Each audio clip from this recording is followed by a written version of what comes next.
Nakipagpulong ang ilang grupo ng mga transport groups at cooperatives kay LTFRB Chair Teofilo Guadis para ipahayag ang kanilang suporta. Ginawa ito kasunod ng mga umano'y paninira kay Guadis kaugnay sa kanyang pamumuno sa LTFRB.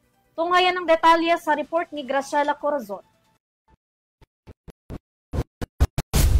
Bilang pagpapakita kay Chairperson Attorney Teofilo E. Guadis III, nakipagpulong ang mga transport groups at cooperatives na binubuo ng United National Public Transport Organization of the Philippines or UNPTAP sa Land Transportation Franchising and Regulatory Board or LTFRB Central Office. Ipinahayag ng grupo ang kanilang pakikisa at suporta kay Chairperson Teofilo Guadis. Ito ay sa gitna ng mga umano'y usapin at maling impormasyon na kumakalat hinggil sa kanyang liderato. Ayon sa UNPTAP, tiwala sila sa pamumuno ni Guadis dahil bukas umano ito sa pakikipagdialogo, pakikinig sa sektor at paglilingkod sa karapatan ng mga driver, operator at commuter. Nangako naman ang LTFRB na patuloy itong magbibigay serbisyo sa publiko, katuwang ang Department of Transportation or DOTR sa pamumuno ni Acting Secretary Attorney Giovanni Lopez.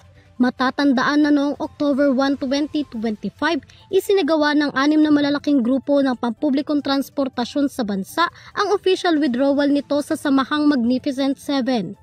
Kabilang sa mga kumalas sa grupo ay sina Orlando F. Marquez, National President ng LTAP Incorporation, Dio Soto, National President ng FEJODAP Incorporation, Zaldi Ping-ay, National President ng Stop and Go Incorporation, Libertad de Luna, National President ng Acto Incorporation, Alpa Martinez, UB Express, Cherigal Magsalang, Secretary General ng Magnificent Seven.